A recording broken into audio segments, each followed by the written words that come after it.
کہ وہ گھر کے کام کاج کرتی. یہ گھر علاقے سے زیادہ دور نہیں تھا لیکن تقریباً شہر کی حدود میں تھا، جہاں سے اسے شہر جاتے ہوئے تقریباً 1 گھنٹہ لگ جاتا. آہستہ آہستہ سرکنے لگے تھے اور اس نے موبائل لے لیا. نمرا نے اسے رابطہ کیا لیکن شاید نمرا اس کے جانے کے بعد کسی ایسے جال میں پھنسی تھی کہ چاہنے کے باوجود وہ پھر اسے تلاش نہیں کر پائی، کیونکہ ایک نیا آغاز تھا.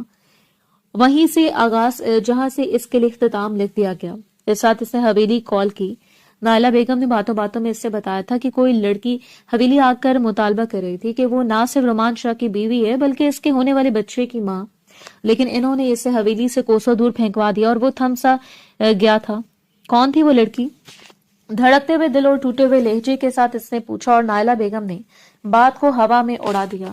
چھوڑو اس بات کو، تم لائبہ کے بارے میں سوچو. میں آپ سے پوچھ رہا ہوں وہ لڑکی کیسی تھی؟ اس نے دوسری بار اپنا سوال دہرایا اور نائلہ بیگم نے سرسری سا اس کا حلیہ بیان کیا. اب آیا آپ موجود تھی، تقریباً 22-23 سال عمر کسی چھوٹے گھر کی لڑکی معلوم ہو رہی تھی. کم سے کم اپنے تعلقات بڑھانے سے پہلے اسٹیٹس تو دیکھ لیا کرو. لیکن اسے موبائل دور اچھالتے ہوئے ان کی بات کو ہی نظر انداز کر دیا تھا. وہ سر تھام کر بیٹھ گیا. آپ سے دور جانا میرے لیے وبال جان ہوگا رومان شاہ. اگر آپ مجھے چھوڑ گئے تو میں خود کو موت کے حوالے کر دوں گی. ایک لرزا دینے والی سرگوشی نے اسے بہتاب کر دیا. اپنے بالوں میں انگلیاں چلاتے ہوئے وہ اٹھا تھا جہاں موجود اس کی بہترین دوست نتاشا اس کی جانب بڑھی جو اس کے لیے عیاشی کا سامان تھی. لیکن حقیقت یہ تھی کہ اس کے قریب جانے کے بعد پھر وہ دوبارہ کسی کے قریب نہیں آ پایا. شائستہ اس کے سینے پر اپنا ہاتھ پھیرتے ہوئے خود کو اس سے چپکانا چاہا لیکن اس نے دور دھکیل دیا تھا. نکل جاؤ میرے کمرے سے، اکیلا چھوڑ دو مجھے. اور جس روز لوگوں میں چہکنے والا شخص اکیلے رہنے کا مطالبہ کرے اس روز سمجھ جاؤ کچھ اندر ایسا ضرور ٹوٹا ہے جس کے ٹوٹنے سے اسے منتشر کر دیا. اور یہی تو آغاز ہوتا ہے مکافات کا. محبت میں مغرور بن کر پیسوں کے زور پر سرداری دکھانے والے لوگ جب مغلوب ہوتے ہیں تو صرف اذیت میں پائے جاتے ہیں اور آنے والا ہر لمحہ اس کے لیے اذیت تھا. صرف 1 ہفتے کے بعد ہی وہ حویلی واپس آ گیا. حویلی یونیورسٹی اس نے ہر جگہ کو چھان مارا تھا جو اس لڑکی کا پتہ بتا سکتی تھی، لیکن وہ خود کو محدود کر چکی تھی. وہ اس کے طائر کے دروازے پر بھی گیا لیکن وہاں نمرا کی زبانی سے جو کچھ معلوم ہوا تھا وہ یقیناً اسے ہلا دینے کے لیے کافی تھا. اس کی مدد کرنے کے بعد وہ اپنے بابا کو ناراض کر کے نمرا پھر بھی اس بات پر مطمئن تھی کہ شاید وہ محفوظ ہاتھوں میں چلی گئی ہے. لیکن وہ ہاتھ جو اس سے پہلے اذیت میں دھکیل سکتے تھے دوبارہ اس کے لیے کیسے محفوظ ہو سکتے تھے؟ نمرا کا اس کی خالہ زاد سے نکاح کیا گیا. خدا کسی بھی اچھے انسان کا انجام کبھی برا نہیں لکھ سکتا. اس کا خالہ زاد مدثر اس کے لیے ایک بہترین مرد ثابت ہوا جس نے اسے محبت سے نواز دی. اور وہ محبت کرنے والی لڑکی کے لیے کیسے ممکن تھا کہ وہ محبت کے بغیر زندگی گزارتی؟ اور یوں ایک حسین آغاز کے بعد اس کی زندگی اطمینان سے وابستہ ہو گئی. وہ اور مدثر اب بیرون ملک سیٹل ہونے کا ارادہ کر رہے تھے کیونکہ مدثر کی جاب بیرون ملک تھی اور وہ یہیں چاہتا تھا کہ 1-2 ماہ کے اندر اندر اپنی بیوی کو بھی اپنے ساتھ لے جائے. نفرت اور گھن محسوس ہوتی ہے آپ جیسے مردوں سے. وہ تیز ڈرائیونگ کرتا جا رہا تھا. مجھے لگتا ہے اب تک وہ کہیں مر چکی ہوگی. نمرا کے الفاظ اس کے ذہن میں ہتھوڑے کی طرح برس رہے تھے. سزا کا آغاز ہو چکا ہے رومان شاہ. اب یہ سزا بھگتو اور گلی گلی بھٹک بھٹک کر اسے ڈھونڈو شاید کہ وہ تمہیں مل جائے. بے سکونی اور فقط بے سکونی. اس نے کوئی ایسا کونا نہیں چھوڑا جہاں سے وہ اس سے مل جائے. لیکن حقیقت یہ تھی کہ وہ جیسے اس سے خفا ہو کر یہ ساری دنیا سے چھپ گئی ہو. اس کی ماں مسلسل اس بات پر زور دے رہی تھی کہ وہ جلد سے جلد لائبہ سے نکاح کر لے. لائبہ اس کے ارد گرد منڈلاتی رہی لیکن وہ صرف اس لڑکی کے لیے سارا جہاں چھوڑ دینے کے لیے بیتاب تھا جو صرف 1 رات کے لیے میسر آئی جسے وہ بہت بری طرح گنوا چکا تھا. جبکہ دوسری جانب اسے اپنے معصوم پھول کو جنم دینے کے بعد اس سے محبتیں وصول کر رہی تھی. یہ 9 ماہ کا عرصہ ایسا ہی تھا جیسے کہ صدیاں بیت گئی ہوں. ایک دن اس نے کیسے گزارا سے وہی جانتی تھی. جس طرح اس شخص نے اسے قدموں میں رون دیا تھا اس کا نام اس کی یاد اس کے وجود کو بھی وہ اس طرح زیر زمین دفن کر چکی تھی. شیر چچا نے اسے آ کر بتایا تھا کہ رومان شاہ واپس آ گیا ہے. حویلی میں اس کے حوالے سے چھان بین جاری ہے. اسے ڈھونڈنے کے لیے بیتاب ہے. اور رومان شاہ کے قصے تو اس علاقے میں زبان زدعام ہو گئے. وہ جیسے ساری دنیا کو اپنی گناہ گنواتا پھرنے لگا. افتخار شاہ نے لاکھ کوشش کر لی کہ وہ اس لڑکی کو ذہن سے نکال دے لیکن نہیں. وہ تو ایسی ضد پکڑ چکا تھا کہ جسے چھوڑنا اس کے لیے ممکن نہیں تھا. تڑپنے کی باری تمہاری ہے رومان شاہ. اب اتنا تڑپ لو کہ تم تڑپ تڑپ کر مر جاؤ لیکن اس کے بعد بھی مجھے تم پر افسوس کے علاوہ کچھ نہ ہو. وہ پتھر کی ہو چکی تھی. عورت کو خدا نے ایک پھول کی طرح تراشا اور اگر اس پھول کو مسل دیا جائے تو پھر وہ کسی کام کا نہیں رہتا. اور اسے بھی مسل دیا گیا تھا بری طرح۔ اتنے عرصے کے سکون کے بعد وہ اس کی زندگی کا سیاہ دن تھا۔ آفس میں کام کرتے کرتے اب اپنی ایمانداری کی وجہ سے وہ اچھا مقام حاصل کر چکی تھی۔ اس کی عزت پہلے سے کئی گنا بڑھ چکی تھی۔ رحمان فاروقی وہ نام تھا جس نے اسے سر آنکھوں پر بٹھا رکھا تھا۔ وہ حیادار باپردہ لڑکی اس کے لیے قابل عزت تھی۔ رحمان فاروقی رحمان انڈسٹری کا اکلوتا مالک تھا جس کی بیوی کا تقریباً 3 برس قبل انتقال ہو گیا۔ اس کی 3 سال کی ایک چھوٹی سی بچی تھی اور اب آفس کے کاموں سے ہٹ کر وہ رحمان فاروقی کی بچی کو سنبھالتی۔ اپنے بیٹے نوران کے ساتھ یہ اس کی زندگی کے خوبصورت ترین دن تھے۔ نوران اب 1 سال کا ہو چکا تھا اور اس روز اس کی برتھ ڈے کے حوالے سے وہ اسے ٹوائز دلانے لگی۔ پہلی مرتبہ اپنے بیٹے کو پورے حق سے اٹھا کر وہ ساتھ لے آئی تھی۔ وہ 1 سال کا معصوم سا پھول اس کے بازوں میں مچلتے ہوئے دنیا کو دیکھ رہا تھا۔ شیر چچا اس کے ساتھ تھے۔ رضیہ بی کی طبیعت کچھ بہتر نہیں تھی، سو وہ گھر پر رکی رہی۔ ان کے لیے وہ ایک بیٹی سے بڑھ کر ثابت ہوئی تھی جسے پانے کے بعد وہ اپنی بیٹی کا غم تقریباً بھلا چکے تھے، ورنہ ان کے جینے کا سہارا ختم ہو چکا تھا۔ اس وقت وہ واپس آ رہے تھے جب رکشے والے نے زوردار ٹکر ماری اور اس کے ہاتھ سے نوران اچھلتے ہوئے دور جا گرا۔ وہ بلکتی رہ گئی۔ اس کے اپنے گھٹنے پر چوٹ لگی تھی۔ بازوں کا درد اسے بلبلانے پر مجبور کر گیا۔ شیر چچا محفوظ تھے لیکن وہ نوران کی جانب لپکی۔ اس کے ماتھے پر شدید چوٹ آئی۔ وہ بہت رو رہا تھا۔ اپنے حجاب کی بھی پرواہ کیے بغیر اس نے اپنے ہاتھوں میں اپنی پوری زندگی کو اٹھا لیا تھا، جیسے ارد گرد پوری دنیا ساکت ہو چکی ہو۔ بھلا کوئی اس شخص کے نقصان کا اندازہ لگا سکتا ہے جس کی کل کائنات اس کے ہاتھوں میں کھرکتی جا رہی ہو، جس کے سہارے سے دنیا کو تسلیم کیا ہو؟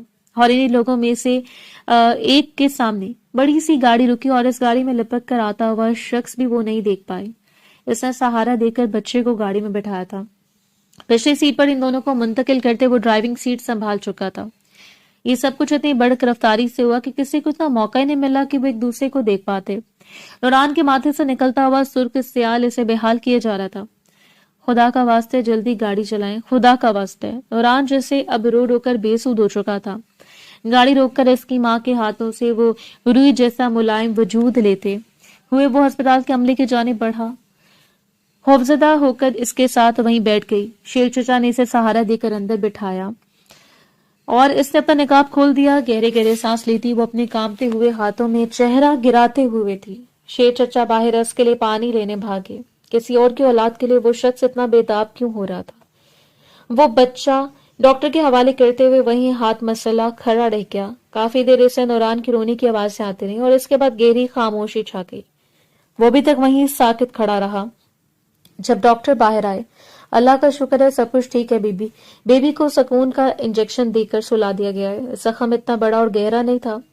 ڈاکٹر نے اسے تسلی دی اور ڈاکٹرز کا شکریہ ادا کرتے ہوئے وہ پلٹا۔ چند قدموں کے فاصلے پر وہ لپکتے ہوئے ڈاکٹر کی جانب بڑھی تھی اور ڈاکٹر نے وہی الفاظ دہرا دیے، لیکن وہ تھم چکا تھا۔ اس بار اس نے پہلی مرتبہ اسے روتے ہوئے چہرے کو دیکھا تھا۔ وہ دونوں بے حال تھے لیکن شیر چچا پہلے یہ جان چکے تھے، لیکن یہ وقت نہیں تھا ان باتوں کا۔ سو خاموشی سے چند قدم دور کھڑے رہے۔ بہت شکریہ آپ کا، آپ نے میرے بیٹے، اور اس سے زیادہ وہ بول ہی نہیں پائی۔ دونوں نے ایک دوسرے کو دیکھا تھا ایک مدت کے بعد، جیسے وقت ایک دوسرے کو دہرا رہا ہو، جیسے ایک عرصے کے بعد یونیورسٹی میں رومان شاہ اسے دلکش نظروں سے دیکھتے ہوئے مسکرا رہا ہو، جیسے یہ آغاز ہو، لیکن یہ آغاز نہیں تھا۔ اگلے لمحے وہ بےتاب ہو کر اس کی جانب دوڑا۔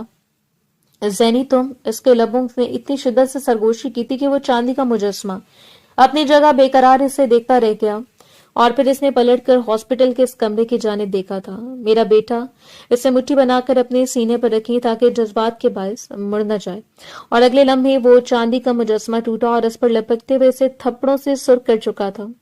اس نے کچھ بھی نہیں دیکھا۔ ہاسپٹل کا ماحول، ارد گرد آتے جاتے لوگ، اس شخص کی عزت وقار، سب کچھ مٹی میں مل گیا۔ اس کے چہرے پر اتنے تھپڑ رسید کر چکی تھی کہ اس کی روح تک گھائل ہو جائے۔ خدا تمہیں برباد کرے، تم ساری زندگی محبت کو ترستے رہو۔ وہ بس چپ چاپ مار کھائے جا رہا تھا۔ ایک بار بھی ہاتھ اٹھا کر اس کے ہاتھوں کو تھامنے کی کوشش نہیں کی۔ اتنے عرصے کا انتظار اب ختم ہوا تھا۔ اب وہ اس کے بازوں میں تھی۔ نکل جاؤ میری زندگی سے، نہ مجھے تمہاری ضرورت ہے نہ تمہارے نام کی، اور نوران میرا بیٹا ہے۔ شیر چچا اسے سنبھال رہے تھے۔ لوگ ارد گرد کھڑے تماش بین بنے ہوئے تھے، لیکن وہ بس بہتی ہوئی آنکھوں کے ساتھ اپنی تباہی کو دیکھ رہا تھا۔ یہ اس کا مقدر تھا جو اس نے خود لکھا، اور اس روز اسے اندازہ ہوا تھا کہ بد نصیبی سے دوسرے کہ حق میں نہیں لکھی جاتی، بے دہانی میں دوسرے کے ایک حق میں لکھی ہوئی بدنصیبی ہمارا مقدر بن جاتی ہے۔ اس روز اس کے پاس سب کچھ تھا، اس کی اولاد تھی، اس کا اپنا بیٹا، مخلص رشتے، لیکن وہ خالی ہاتھ کھڑا ہوا شخص وہیں کھڑا رہ گیا۔ اس روز اس شاندار حویلی کے لان میں سر گرا کر بیٹھا ہوا شخص رومان شاہ تھا، وہی مغرور کے اعلیٰ عہدے پر فائز رومان شاہ، جسے افتخار شاہ نے اپنے مغرور بننا سکھایا تھا، جسے نائلہ بیگم نے دوسروں کی زندگیوں کو روندنا سکھایا تھا، اور آج اس کی اتنی زندگی بربادیوں کا شکار تھی۔ ماما خدا کے لیے اسے منا کر لائیں، بابا صرف ایک بار میں اپنے بیٹے سے ملنا چاہتی ہوں۔ چیخ چیخ کر روتے ہوئے وہ اپنے ماں باپ کے سامنے التجا کر رہا تھا، لیکن وہ ہر چیز اسے زبردستی دلانے والے آج بے بس کھڑے تھے۔ کم سے کم اولاد کی تربیت کے وقت یہ خیال لازمی رکھنا چاہیے کہ زندگی میں کبھی انہیں ایسی ہار کا سامنا نہ کرنا پڑے جو دوسروں کی زندگیوں سے کھیل کر حاصل کی جائے۔ افتخار صاحب اور نائلہ بیگم خود چل کر اس کے دروازے پر گئے تھے۔ نائلہ بیگم کتنی دیر اس گول مول سے بچے کو دیکھتی رہیں جو شکل و صورت میں ان کے بیٹے کا عکس تھا۔ آپ لوگ یہاں سے جا سکتے ہیں، مجھے ہمیشہ بڑوں کی عزت کرنا سکھایا گیا ہے، میں اس طرح آپ کو واپس نہیں بھیج سکتی جس طرح آپ نے مجھے بھیجا تھا۔ وہ اپنی بات بیان کر کے وہاں سے اٹھ کر چلی گئی، اس کے سامنے سر جھکائے شرمندہ بیٹھے رہ گئے۔ اپنی اکلوتی اولاد کے لیے انہوں نے اپنی ضد توڑ لی تھی، لیکن غلط وقت پر اگر وقت پر اسے تسلیم کر لیتے تو شاید آج حالات کچھ اور ہوتے۔ نہ جانے وہ کتنی بار اس کے دروازے پر آیا، ملنے کی التجا کی، لیکن اس نے سارے دروازے بند کر لیے تھے۔ وہ گڑگڑاتے ہوئے التجا کر رہا تھا، مجھے صرف ایک بار اپنے بیٹے سے ملنے دو، اور اس نے دھکیل کر اسے دروازے سے باہر نکال دیا۔ ملنے دیتی اگر یہ آپ کا بیٹا ہوتا، یہ تو صرف ماں کا بیٹا ہے، اور اگر یہ نہیں چاہتے کہ کل تک نوران کے ہاتھ آپ کے گریبان تک پہنچے تو ہماری زندگیوں سے دور چلے جائیں۔ مجھے صرف علیحدگی چاہیے رومان شاہ، تاکہ میرا بیٹا صرف ایک طلاق یافتہ کا بیٹا کہلائے، نہ کہ وہ عورت جس میں محبت میں رون دیا گیا، نہ کہ اس عورت کا بیٹا جس پر بد کرداری کا بدنما داغ لگا کر اس کی زندگی برباد کر دی گئی۔ اس روز اس کے سامنے وہ ایک بار پھر ایسے روئی تھی جیسے کہ مدت پہلے اس کے چھوڑ جانے پر، اور وہ چپ چاپ واپس پلٹ آیا۔ ان باتوں کو سن چکا تھا کہ رحمان گروپ آف انڈسٹری کا مالک رحمان فاروقی اس سے نکاح کا خواہش مند ہے۔ وہ ایک اچھی زندگی ڈیزرو کرتی ہے، ایک اچھی زندگی اس کا مقدر بھی بن جائے گی، لیکن خالی ہاتھ رہ جانے والوں میں سے وہ تھا جو ساری عمر سلگتا رہے گا۔ یہ اس کی زندگی کا مشکل ترین فیصلہ تھا، لیکن یہ فیصلہ حد سے زیادہ ضروری تھا۔ اپنے نام کی تمام جائیداد نوران کے نام منتقل کرنے کے ساتھ ساتھ طلاق کے کاغذات پر دستخط کرنے کے بعد وہ ایک بار پھر اس کے دروازے پر گیا۔ یہ تمہاری امانت اور یہ تمہارے بیٹے کی اس بار پہلی مرتبہ اسے میرا بیٹا کہنے سے اجتناب کیا تھا۔ شاید وہ سمجھ چکا تھا کہ وہ اس کے بچے پر کوئی حق نہیں رکھتا، اور یہی حقیقت تھی۔ صرف ایک بار مجھے اپنے بیٹے سے ملنے دو، اور یہ بھی اس معصوم سی لڑکی کی دیدی لے رہی تھی کہ نوران نے کو اس کے ہاتھ پر رکھ دیا۔ چند قدم کے فاصلے پر وہ بس نظریں جھکائے بیٹھی رہی۔ اس بار اس کے انداز میں کوئی ہار نہیں تھی، اس بار وہ سر اٹھا کر اس کے مد مقابل آئے۔ آنسوں کے درمیان اپنے بیٹی کو بے تحاشا چومتے ہوئے وہ اس سے گلے لگا کر اس کی خوشبو کو محسوس کرتا رہا، اور وہ روئی جیسا سفید وجود اس کے انجان لمس پر بس اسے مسکراتے ہوئے دیکھتا رہا۔